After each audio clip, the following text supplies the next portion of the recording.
Medical व इंजिनिअरिंगच्या तयारीसाठी दिल्ली, कोटा, कानपूर व लातूर येथे जाण्याची गरज नाही। आता डॉक्टर आणि इंजिनिअरिंगच्या तयारीसाठी पश्चिम महाराष्ट्रातील एकमेव bright future IITian medical academy Sangola येथे साकारण्यात आली आहे। 11वी 12वी रेग्युलर बॅचेस, IIT JEE नीट तसेच 8वी 9वी 10वी NCERT CBSE state board foundation regular batches सुरू।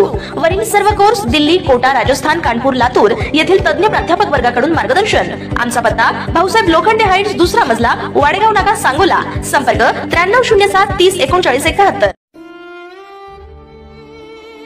आताची एक दुर्दैवी घटना समोर येते आहे। महाविद्यालयात निरोप समारंभाच्या वेळी भावूक झालेल्या तरुणीचा भोवळ येऊन मृत्यू झालाय। चला तर ही सविस्तर बातमीच जाणून घेऊया। महाविद्यालयात निरोप समारंभावेळी भाषण करत असताना विज्ञान शाखेच्या अंतिम वर्षात शिकणारी विद्यार्थिनी भोवळ येऊन कोसळली आहे। तिला रुग्णालयात दाखल केले असता डॉक्टरांनी तिला मृत घोषित केले। वर्षा खरात, वय वर्ष 20 असे मृत तरुणीचं नाव आहे। धाराशिव जिल्ह्यातील परांडा येथे ही दुर्दैवी घटना घडली आहे। घटनेनंतर परिसरात हळहळ व्यक्त केली जात होती। याबाबत अधिक माहिती अशी की वर्षा खरात राहणार परांडा येथील एका महाविद्यालयात BScच्या अंतिम वर्षात शिकत होती।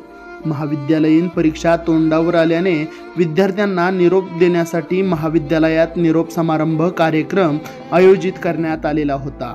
यावेळी भाषण करताना वर्षा आपल्या महाविद्यालयातील 3 वर्षातील आठवणींना उजाळा देताना भावूक झालेली होती। त्यानंतर ती भोवळ येऊन कोसळली आहे। तिला उपचारासाठी रुग्णालयात दाखल करण्यात आलं, मात्र डॉक्टरांनी तिला मृत घोषित केलंय। वर्षाच्या आई वडील शेतकरी असून तिच्या पश्चात आई वडील, 2 बहिणी, भाऊ असा त्यांचा परिवार होता। या घटनेने मात्र सर्वत्र हळहळ व्यक्त केली जाते आहे।